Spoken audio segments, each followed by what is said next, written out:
जी जनाब, तो हम प्रैक्टिकल वर्क स्टार्ट करते हैं लाइन ड्रा करने की। तो उसमें हम ये देख रहे हैं कि हमने पहले लेफ़्ट टू राइट प्रैक्टिस करनी है, फिर राइट टू लेफ़्ट, फिर डायगोनल और सर्कल।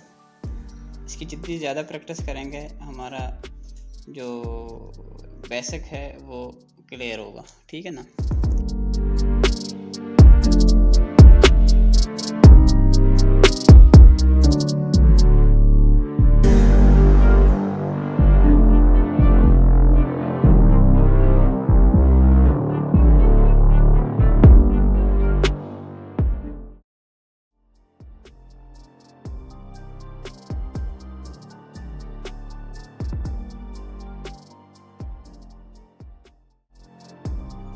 यहाँ पे आपने एक चीज़ का ध्यान रखना है कि आपने पेंसिल को ना तो ज़्यादा आगे से होल्ड करना है, ना ही ज़्यादा पीछे से होल्ड करना है। तो सेरी से आपने होल्ड करें जहाँ पे आप फ्री हैंड ड्राइंग वगैरह कर सकें और आपका कंट्रोल पेंसिल पे रहे।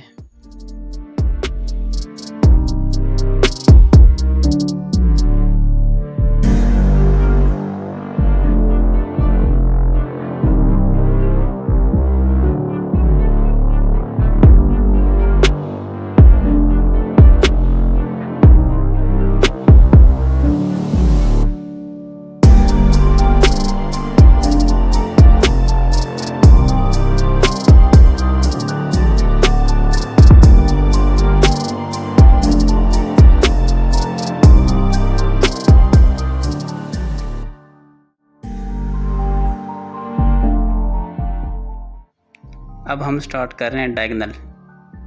तो ये डायगोनल लाइन है आपने लगानी है और इसकी प्रैक्टिस करनी है आपने।